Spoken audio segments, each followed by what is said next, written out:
Hello and welcome to Monday's edition of Cracking the Cryptic, and today we're going to be having a look at a puzzle that we have had recommended to us so many times. It's called 1080 Degrees.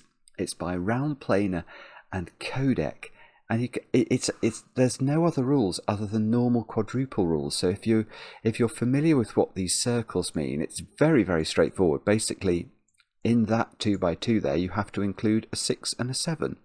In that 2x2 you have to include a 4 and a 9, and that's it. That's all the rules apart from Sudoku. I mean, I will do the rules properly and formally before we actually kick off, but what a beautiful looking puzzle. I mean, it's absolutely startling that this can have a unique solution.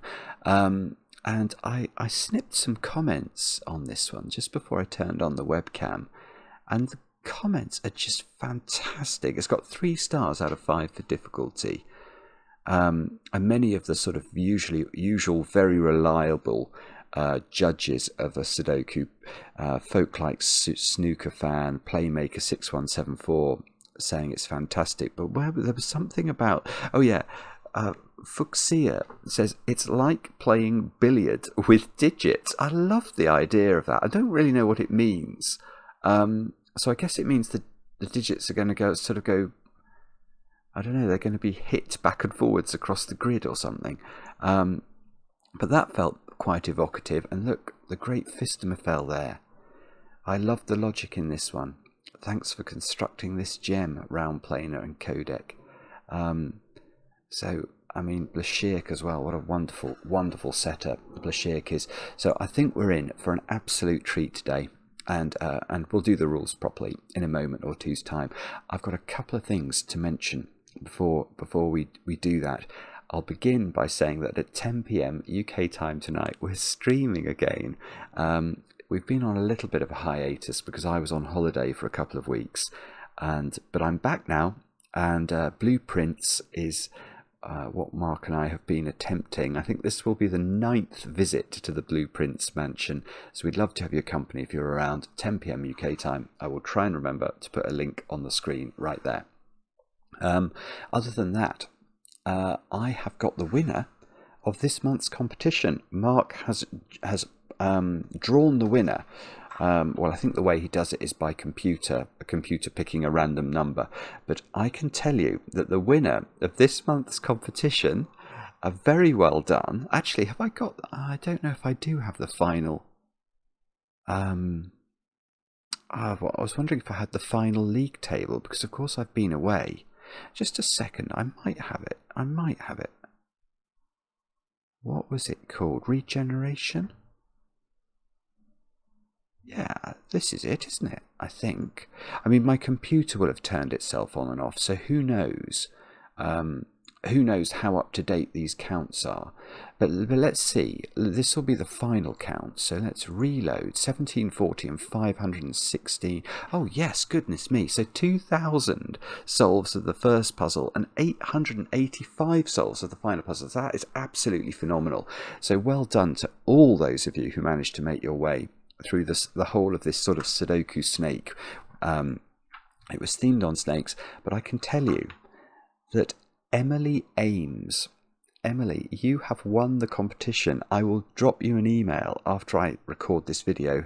Fingers crossed it goes well and becomes a video. But I will drop you an email and see whether you have any interest at all in trying to make a Sudoku video with me that will appear on the channel. You may have seen this month's video, which we released a couple of weeks ago, and I'm getting slightly better with the technology, and I'm having a lot of fun recording those videos. So hopefully you might be prepared to do it.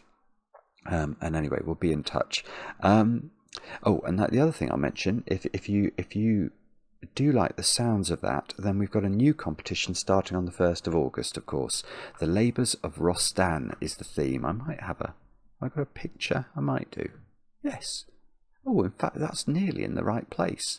So the Labours of Rostam there, a great Persian hero. It's sort of a bit similar to Heracles or Hercules, and from the Greek myths, of course. And anyway, there we go. that's coming. On the 1st of August, make sure you're ready. 4 p.m. UK time is when it will go live, and the competition lasts until the 20th.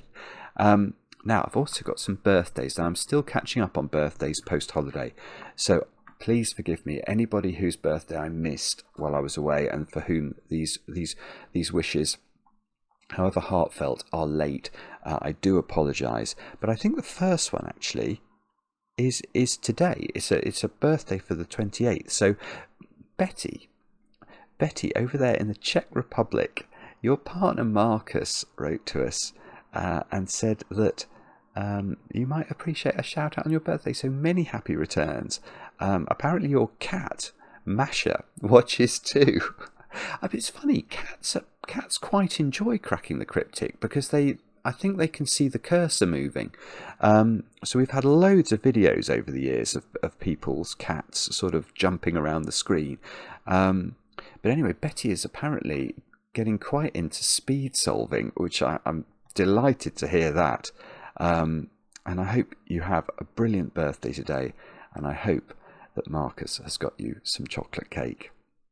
Now, the next birthdays are all late.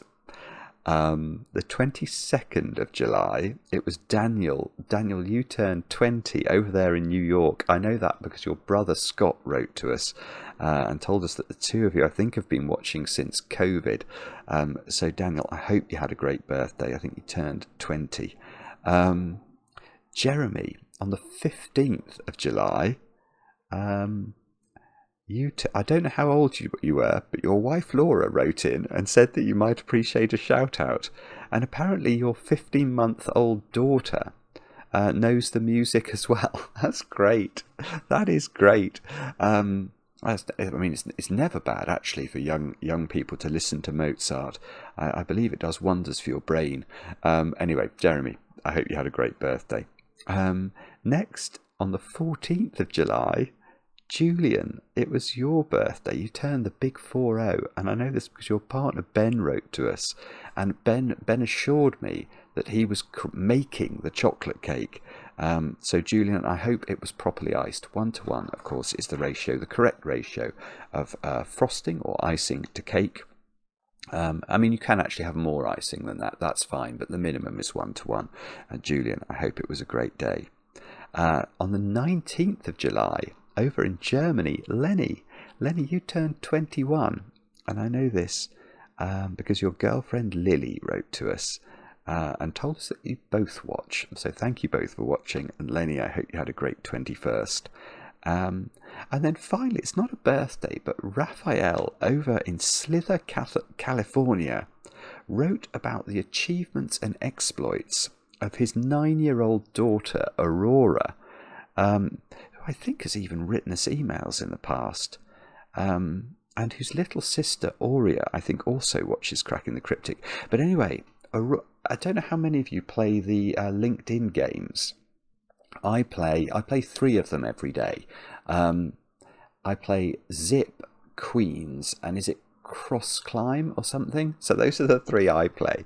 Anyway, Aurora's fastest time on a Zip puzzle, 5 seconds at 9 years old. That is phenomenal. That is absolutely phenomenal.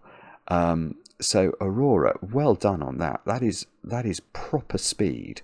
I think that will put to shame an awful lot of even the quickest solvers who watch this channel. So it sounds to me like you're going to be phenomenally fast as you get bigger. You're already phenomenally fast. So well done on that. Keep going with the puzzle solving. It is something I love to hear about. And with that said and done, let's have a look at 1080 degrees. What's that? 3 twizzles. Is that what we're looking at here? Twizzle, twizzle, twizzle. I don't know why it's called that, but it is. And the rules of Raumplaner and Qodec puzzle are as follows. We've got normal Sudoku rules applying. So we've got to put the digits 1 to 9 once each in every row, every column, and every 3x3 box. And then we've got quadruples. So I talked a bit about this at the start of the video. Digits in circles must appear at least once in the 4 surrounding cells. Oh, okay. So we have to be a little careful there. So look at that clue, for example. That could have 2 ones around it. It doesn't have to only have one. Because that crosses a 3 by 3 box border, it's perfectly possible for that one to have a repeated digit in it. I mean, this one can't have a repeated digit because you can't put 2 6s, for example, in that 2 by 2, because then it will break Sudoku rules in box 2. But they're all the rules. Do have a go. The way to play is to click the link under the video as usual. But now I get to play. Let's get cracking, and I'm pretty sure I could just hear Maverick's engine starting up, so we might be able to get we might be about to get visited by a low-flying aircraft. There's not a lot I can do about that. Now, my tip for I don't really have any very good tips for quadruple puzzles, but one tip is to try and find clues that share digits and see if they align geometrically. So one thing I'm seeing, for example, is there is a 3 in there and there is a 3 in there. And that means that we can think about where is 3 in row 6? Because obviously 3 can't be here and 3 can't be here. So there is going to have to be, it's going to have to be a 3 in one of those cells. Now, around that 2, 3, 4 clue now, there must be a 3 in one of those cells. And now around this 1, 3, 9 clue, well, I see I don't want to make that pencil mark. These corner marks that I make, that they are meant to be what I'll call 3 by 3 box logic. So what I'm saying by putting a digit in a corner of these 3 cells is that the 3 in this box is definitely in one of those positions.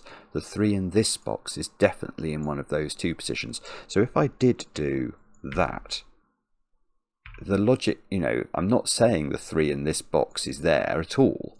I'm sort of making a hybrid pencil mark, which we could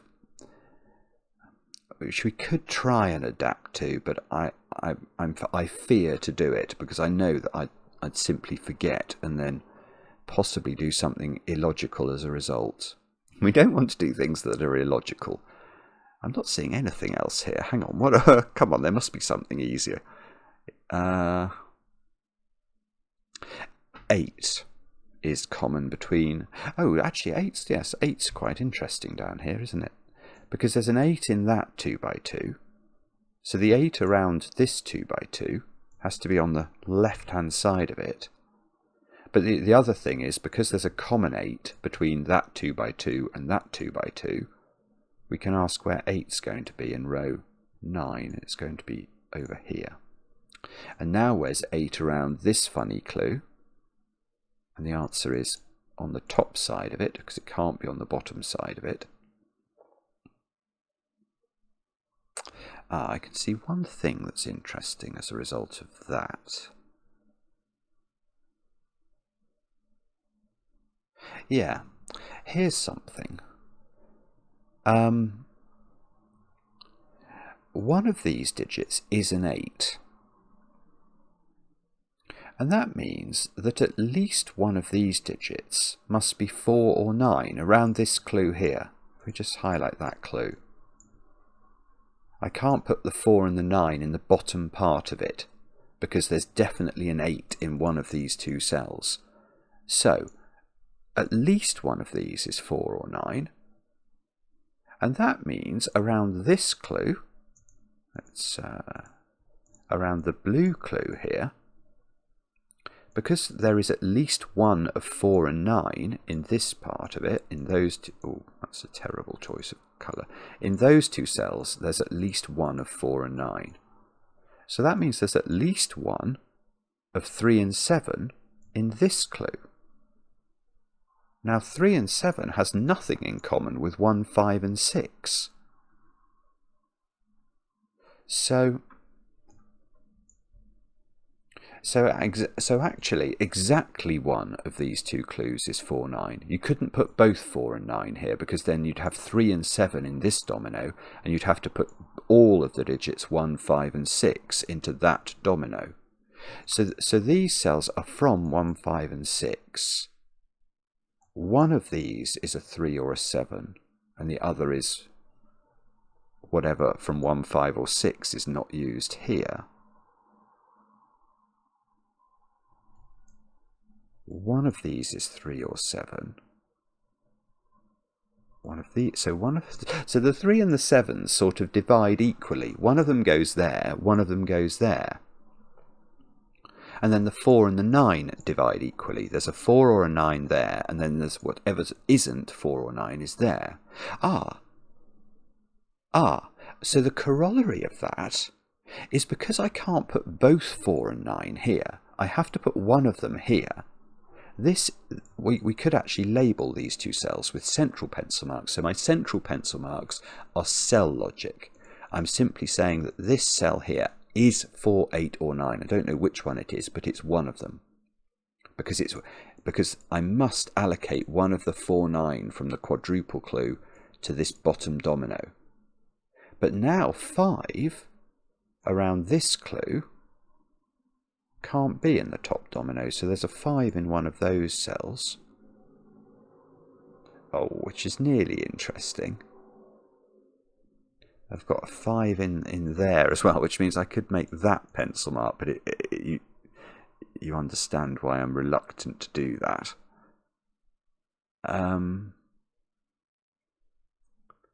Okay. So what does all this mean? I'm not sure. Probably something. Oh, no. This is interesting.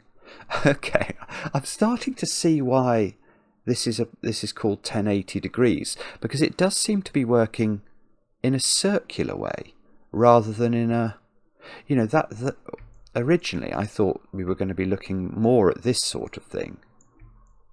Noting there was a 3 in one of these, but actually now it feels to me more like we're having to think about the rotations, because look at this 2 by 2. Now, is it possible that the 2 and the 8 that have to be around this are both on the left-hand side?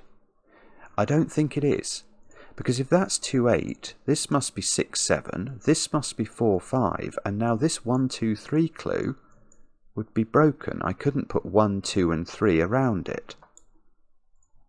So I think what that means is that I have to put, this square has to be 2 or 8. And one of these is 2 or 8. Yes, okay, and again, what we're doing is allocating one of the quadruple clues to each domino in the clue, if you like, because I'm going to have one of 2 and 8 here. I can't have both 6 and 7 here, because that would mean both 4 and 5 are here, and the 1, 2, 3 clue again would break. So we're going to have one of 2 and 8 here and one of 6 and 7. One of 6 and 7 here and one of 4 and 5. One of 4 and 5 here and one of 1, 2, 3. So they have to be the others of 1, 2 and 3. I mean, maybe I'm meant to do horrific pencil, because I could do horrific pencil marking like that. I mean, it's valid. That is totally true. But it's horrific. I mean, it's very complicated to do that. Right. Okay, but I'm now finally appreciating how this works. What Raumplaner and Qodec have done is they're asking us to appreciate that, for example, here, look at the 3, 5. You can't put both the 3 and the 5 in the bottom domino. You can't, because then both 1 and 6 go there, and the 2, 3, 4 would break. So we're always allocating one of the clues to one of the dominoes. So that must be 4 or 7. I mean, these are, one is from 3, 5, one is from 4, 7. I mean, it's a terrible, terrible pencil mark, but it's true. So this, one of these is, I might have to do this, It's going to be very hard to keep track of if I don't do it. Right, so let me just get this right. One of these is from 1, 6, one is from 3, 5. But this is horrible. 1, 2, 3, 4, 6 there. But these squares... Oh no, do I have to do it? Sorry, I'm just trying to think about what the best way to do it is, both for my own solving and to try and show people who are watching this in a clear way what's going on. I mean, I'm not sure this does. But I do think we have to look at this quadruple clue. Because 1 of 1 and 6 is in this domino, these squares are from 2, 3 and 4. Because 2 of the digits, 2, 3 and 4, have to sit in the bottom domino here. And that seems to displace an 8 from this clue, or this cell. So that seems to have to be 8 around this quadruple clue. We knew the 8 was on this side, and we now know it's in the bottom cell. Now we also know, don't we, that there's a 3 in one of these cells. We know there's no 3 in there. We also know that around this clue there is a 5 vertically, look. Because the 8's fallen onto the left side of it. There's a 5 on the right side. So there's a 5 here around this 4, 5 clue. So there's a 5 in one of those 3 cells in box 5. And presumably, yes, again, we can't allocate 1 and 2 here. Because we can't allocate 4, 8 here because the 1, 3, 9 clue would be broken. So these squares, one of them is a 1, 2 digit, the other is a 5. These squares include a 1, 2 digit and 1 of 4 and 8. These include 1 of 4 and 8 and 1 of 3 and 9 actually, because there's a 1 in there, isn't there? So the 1 around this 1, 3, 9 clue must be on the on the right hand side of it, which means this square is definitely not a 1.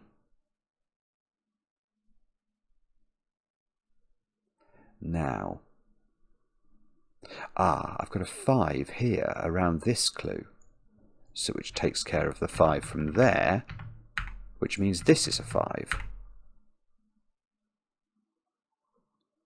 And the upshot of that is going to be, that looks like it's trying to be a quadruple. I don't actually think it is. Oh, that can't be a 3 because of this 3 pencil mark. Now, so this is, okay, let's think this through. Yeah, this is the clue we have to look at, isn't it? This one here, maybe we'll use a less aggressive form of green.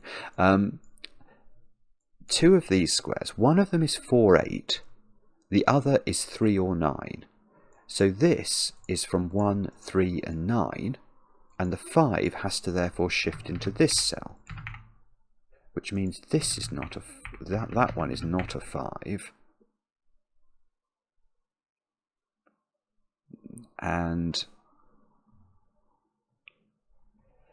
I mean, what a weird, it's a weird construction. It's incredibly clever because the triples in these positions have sort of forced this effect where you have to allocate one of each of the double clues into either domino.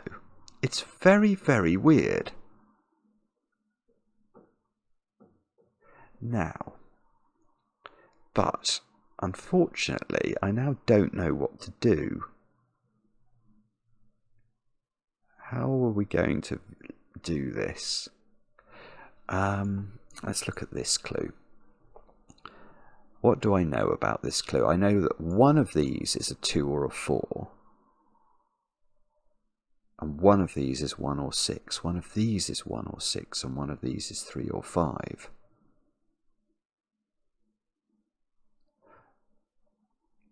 I know one of those is a 5, don't I? Do I know which one? I'm not sure. No, but okay, I think, I'm sorry about this for those of you who are going to be disappointed in me, but I think I'm going to have to pencil mark a bit more liberally in order to try and keep track of what's going on. Now, one of these is from 1, 5, 6, and one of these is from 3 and 7. But maybe I can do... Can I do better than that somehow?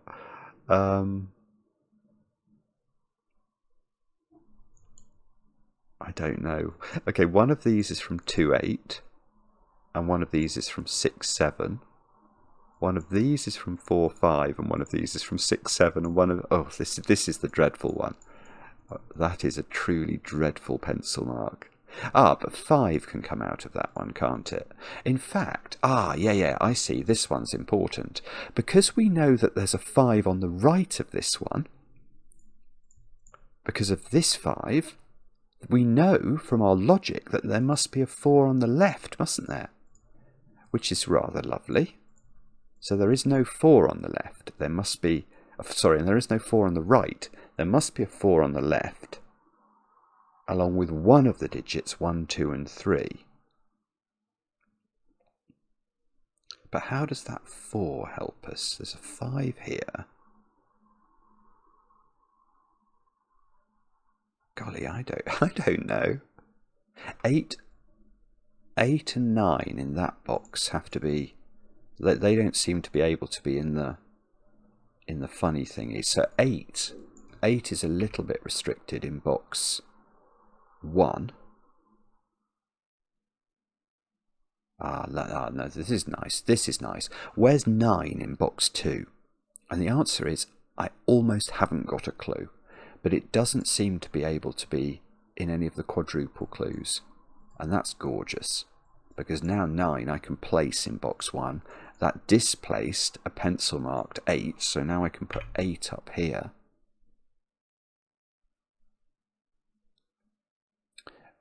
And that's actually huge, believe it or not. That is a huge... This is a huge 8. Because this 8 now is forced into a quadruple clue in box 2, which must be this domino. Which means, from our logic, we know that we don't have 2 and 8 on this side, so we must have 2 on this side and 8 on this side. So that's got to be a 2. It's not going to do anything, is it? It's not going to do anything, but it felt like it might do. Oh, well, no, actually, there's no 2s in those cells now. Maybe it does something. There is an 8 in one of those, so there is no 8 in one of these, which means that the 8 around this clue is in the left-hand domino, which means that the right-hand domino contains the 4, and that means neither of these is a 4. This is brilliant, actually. I mean, it is bizarre, but it's brilliant. So we're going to have to be really careful to keep track of how this works, aren't we? 5 is down there somewhere. 1 is down there somewhere, I'm going to claim. I've got 1s there, and I've got a 1 pencil mark. That feels not wholly unreasonable. Okay, here's a good one. Where's 9 in box 7? Raumplaner and Qodec. This is an outrageous amount of Sudoku that this puzzle's making me do. 9's there. So this is now 1 5 pair. Definitely no 3s in the corner for you. Yeah, and now we can do the same trick again. Where's 9 in this box? And I don't know. But look, it has to be in that domino. And that means that this domino is a 4-9 pair. So we can tidy up our pencil marks. And this domino cannot contain a 9 now. So this is a 1-3 pair, which means, oh, nearly. 3 is definitely in those 2 cells. So we could get a 3 in the corner in that box, possibly. That's not 5 because of this 5.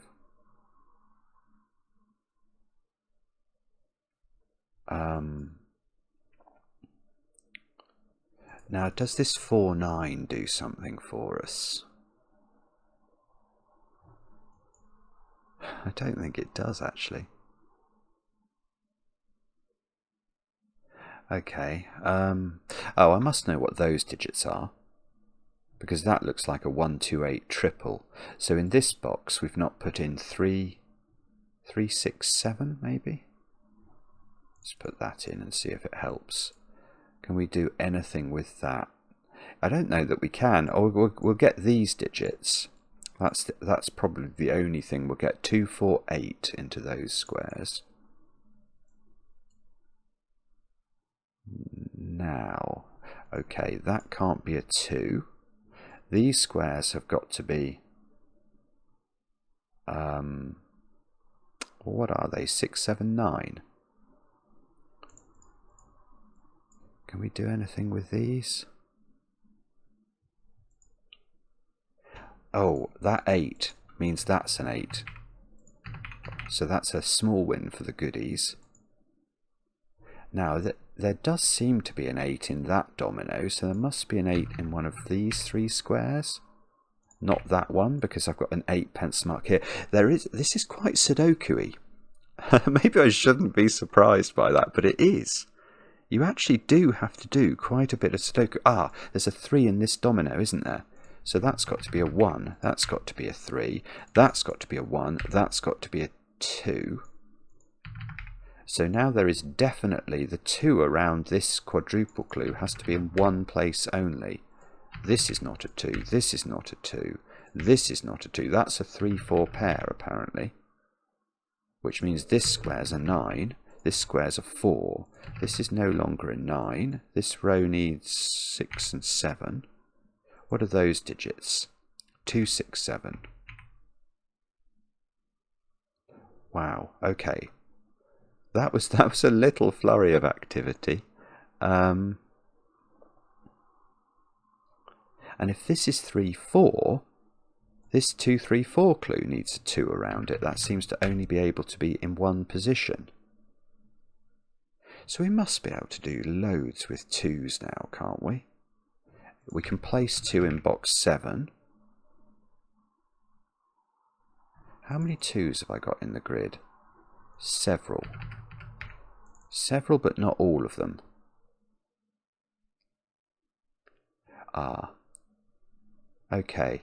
None of these quadruple clues. Actually, we better do the full panoply. None of those 4 quadruple clues contain a 2.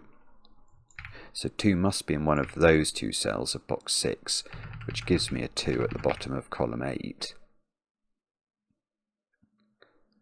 And for our next trick, we will claim. Okay, we must know that that digit's now.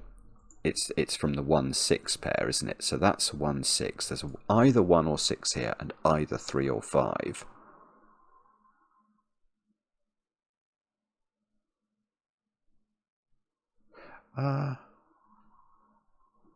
Okay. But hang on a minute. Yeah, I mean, that must be correct. I hadn't thought about this. I hadn't thought about this like this at all, but I've just realised something. That purple cell cannot be 7.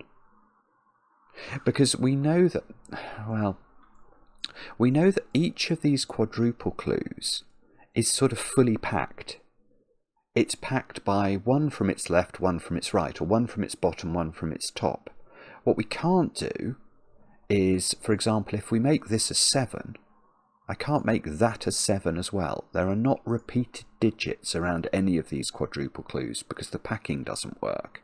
So if I do make that a 7, you can't put 7 in column 3 anywhere, because the only place it looks like it might be able to go is here.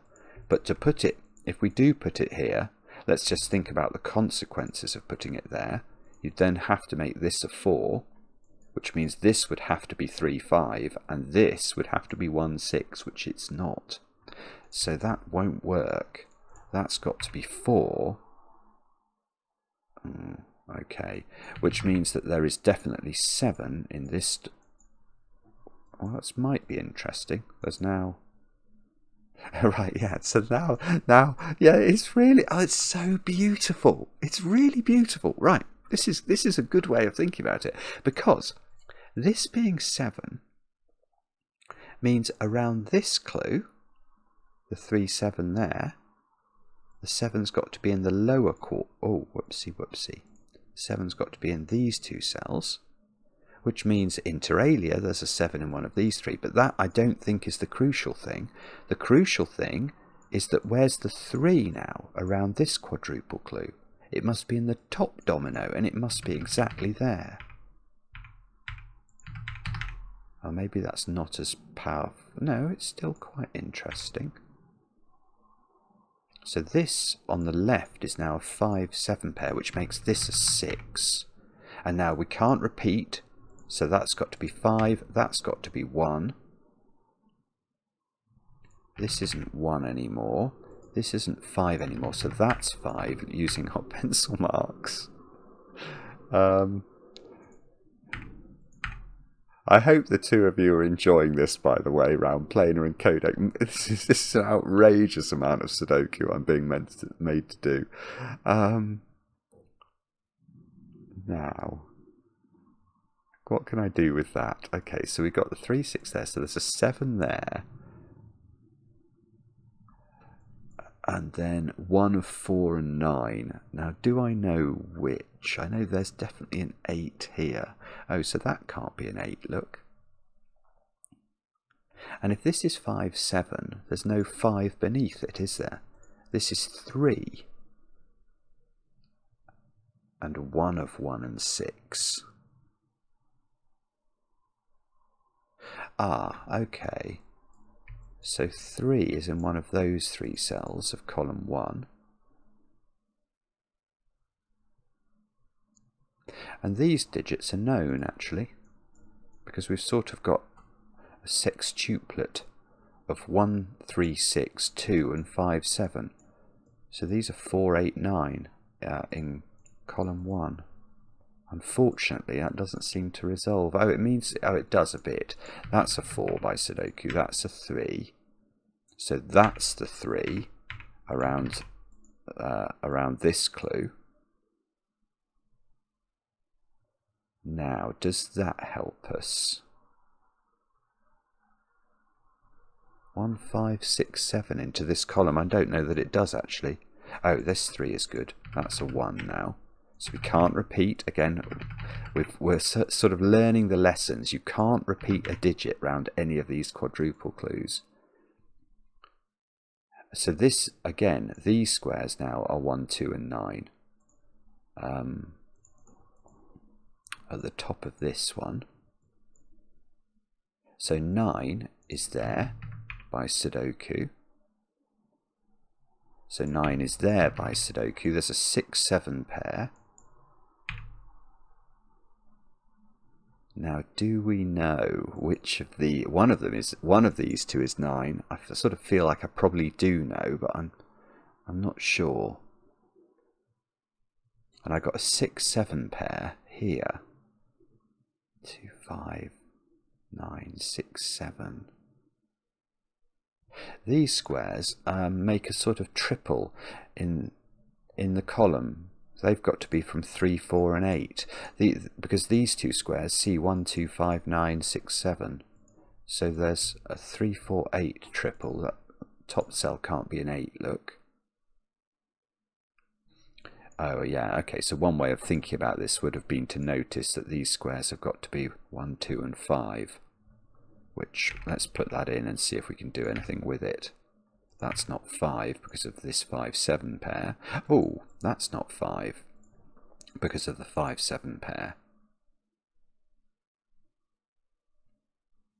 Now, this 1 is good, so that's got to be 6, that's got to be 1. This isn't a 1. This is well, I think we're still chocolate teapotted here. But this is a 1 now in the corner of box 7. That's a 5, that's a 7, that's a 7, that's a 6, that's a 6, that's a 7. And now in this column we haven't put 7, so we should do that. Shouldn't? Oh, okay. We scupper the 3 in the corner by having to put a 5 in there. And these squares are 3 and 6 by Sudoku. Now that's probably resolvable. Let's just take a quick look at that. These squares they've got to be 3, 4, 6, don't they? So this has to be 8 now. But that means that has to be 3. Oh, so we do get a 3 in the corner. That's 3 in the corner, that's 3 in the spotlight, losing its religion. Aha! So we get 8 there, 4 there. That's a 7 by Sudoku. So this digit is a 6, and that looks good, because that's going to be an 8, that's going to be a 7. Again, just tidying up our pencil marks very slightly. This square can't be a 9. Because of this 9, that square can't be a 2, that square can't be a 1. Let me guess, chocolate teapot again. But that 7 looks good, so that's a 4. That's a 7, that's a 9, that's an 8. This is a 4. So this is an 8-9 pair. And this is a 4, this is a 6, this is a 6, this is a 3. And all we've got to do, that can't be a 6. Don't tell me this is chocolate teapotted as well. Apparently it might be. Oh, what about... Okay, that's quite surprising. This 3, 4 is resolved, but I don't think that's going to get me out of my troubles. What about that row? We've got 5 digits in it. 1, 3, 5, 7. Yes, that's naked. 1, 5, 7. So that's a 3. Ah, that 3 is great. That's going to do the chocolate teapot at the bottom, look. So maybe this column? 2, 4, 9. Yeah, 4's only got 1 position. So the central cell of the grid is 2 or 9. How many 4s have we put into the puzzle? All of them, actually. We've got all the 4s. And this is naked, I think. Because in row 6 we need 1, 5 and 7. And I've got a 5 and a 7 looking at this square. So that ought to be 1. That's 7. That's 5. That's 2, 1, 5. Just unwinding our pencil marks. 9 in the middle of the grid. 2, 1, 9 at the top. This digit's very gettable. 2, I'm going to claim. That's 9, that's 8, that's 8, and that's 6. And that is a very, very beautiful puzzle. And that, it's correct view. Nearly 300 people have solved that, actually. Oh, it's been around for a month. Okay, so it probably came out while I was on holiday. And that's why we're a bit late to it.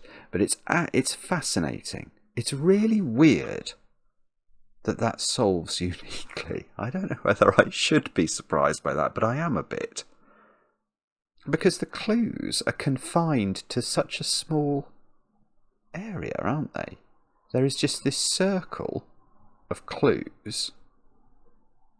You know, if I just delete all those, there's that circle. That's a horrible colour. Let's do that colour. So those purple cells are the only places we get any clues from. And you can see, like, the whole perimeter of the grid is completely unspecified, as is box 5. And yet it's enough. It was enough for the whole grid to solve. It's really clever setting. Very interesting puzzle, that. Really very clever. And I enjoyed it very much, even if it did make me do Sudoku. Let me know in the comments how you got on. I enjoy the comments, especially when they're kind, and we'll be streaming again in about 45 minutes time if you'd like to join us then. Bye for now.